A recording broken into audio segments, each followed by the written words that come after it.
Assalamualaikum warahmatullahi wabarakatuh. Selamat pagi, siang, sore, dan juga malam. Perkenalkan, nama saya Ahmad Syafiq Zaidan dengan NIM 1060 1230 0416. Saya berasal dari jurusan game DKV dengan kelas DD 47D. Pada video kali ini saya akan membahas tentang hasil analisis saya berdasarkan teori estetika Edmund Burke Feldman. Jadi di sini ada teori estetika berdasarkan Edmund Burke Feldman. Ya, menurut Feldman, estetika dibentuk oleh gerakan, budaya, waktu, dan masyarakat. Feldman menjelaskan bahwa estetika adalah bentuk pengetahuan sensorik yang berkaitan dengan kesan dan selera karya seni. Feldman juga menekankan hubungan antara estetika dan dinamika budaya di masyarakat. Yang kemudian, Feldman merumuskan teori yang mencakup 4 tahap analisis, yakni deskripsi, analisis formal, interpretasi, dan evaluasi atau justifikasi. Di sini ada 4 tahap analisis estetika. Yang pertama ada tahap deskripsi, diisi dengan penjabaran informasi-informasi faktual tentang karya tersebut, seperti siapa yang membuat, kapan dibuat, dipesan oleh siapa, dibuat dalam medium apa, dan lain-lain. Yang kedua ada tahap analisis formal, diisi dengan penguraian elemen-elemen bentuk yang ada dalam sebuah karya dan bagaimana elemen tersebut membangun sebuah keutuhan, seperti komposisi, tata letak, pemilihan dan proporsi tipografi. Juga ada kualitas ilustrasi. Yang ketiga ada tahap interpretasi, diisi dengan upaya pemaknaan atau penafsiran dari karya, tujuan ungkapan serta ekspresi seniman atau desainer dapat mulai diterka atau ditebak atau dikonstruksikan pada tahap ini. Yang keempat ada tahap evaluasi atau justifikasi, dapat berisi penilaian pada suatu karya yang ditarik dan disarikan dari bagian penafsiran atau interpretasi. Selanjutnya di sini saya akan membahas tentang hasil karya ya yang berdasarkan teori tadi, berdasarkan teori Feldman. Yang pertama ada karya yang berjudul The School of Athens yang dibuat oleh Raphael pada tahun 1509 sampai 1511 Masehi dengan media dinding dengan ukuran 500 cm kali 770 cm dan dalam inci 200 inci kali 300 inci. Yang pertama ada analisis. Raphael menggunakan perspektif satu titik hilang di balik kedua tokoh sentral untuk menegaskan hierarki intelektual. Warna hangat di pakaian Plato dan warna dingin di pakaian Aristoteles menonjolkan kontras ide. Sementara kelompok-kelompok kecil di kedua sisi menciptakan ritme visual yang seimbang. Lalu ada interpretasi. Penunjukan Plato ke arah langit melambangkan keyakinannya pada dunia ide-ide abadi, sedangkan gestur Aristoteles ke tanah menunjukkan pendekatan ilmiahnya yang berpijak pada pengalaman nyata.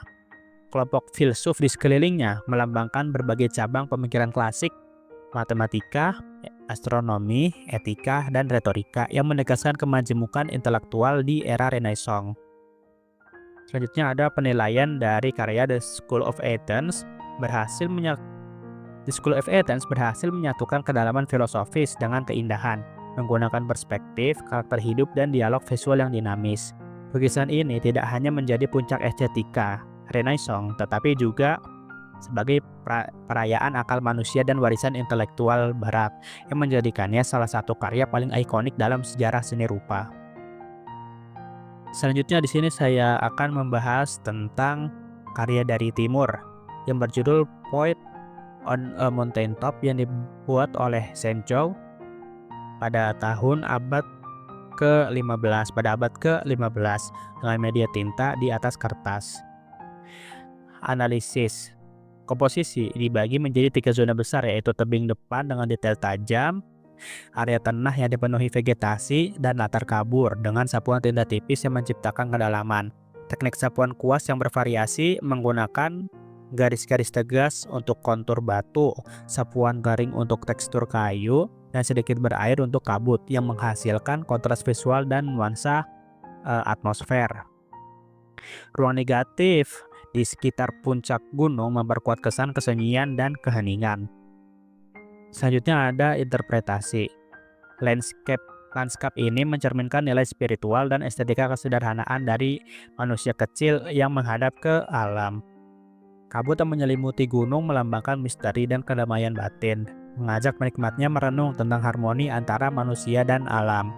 Puisi pada lukisan menguatkan tema kontemplatif atau mengekspresikan perasaan sang pelukis.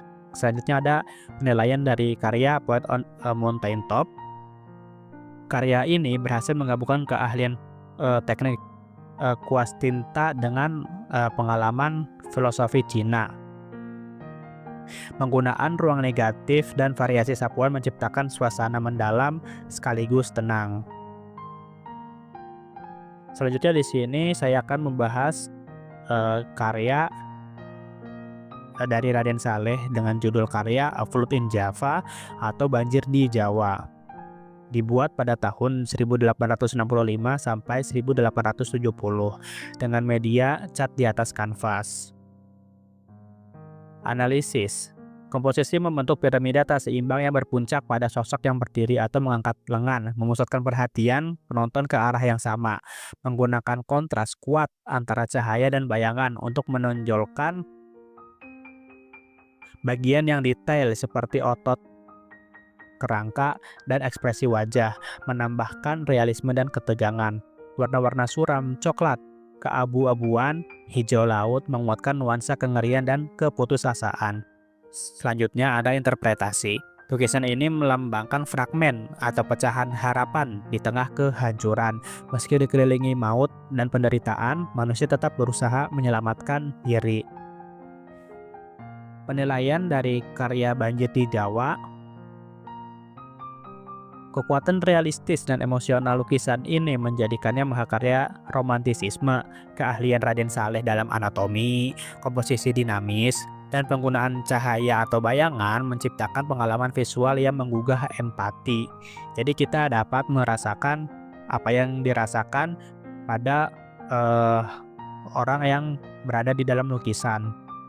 Selanjutnya ada karya dari Nyi Roro Kidul yang dibuat oleh Basuki Abdullah pada tahun 1950 dengan media cat minyak dan kanvas dengan ukuran 300 x 200 cm.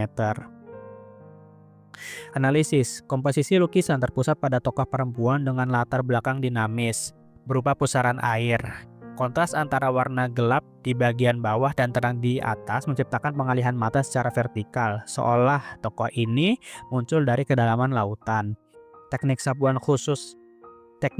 kuas halus digunakan untuk mengaburkan batas antara air dan tubuh, menambah nuansa mistis. Warna-warna dominan seperti biru, hijau, dan putih memperkuat asosiasi dengan air, spiritualitas, dan kedamaian, sementara semburat jingga di sudut bawah kiri memberikan sentuhan hangat yang dramatis. Selanjutnya ada interpretasi. Figur ini mempresentasikan sosok mitologi Dewi Laut Nyi Roro Kidul dalam budaya Jawa. Pose dan ekspresi wajahnya menyeratkan kekuasaan sekaligus kelembutan, menekankan peran perempuan sebagai penjaga, pemberi kehidupan, dan pemilik kekuatan alam. Kehadirannya yang muncul dari air bisa dimaknai sebagai simbol kelahiran kembali. Selanjutnya ada penilaian dari karya Nyi Roro Kidul ini.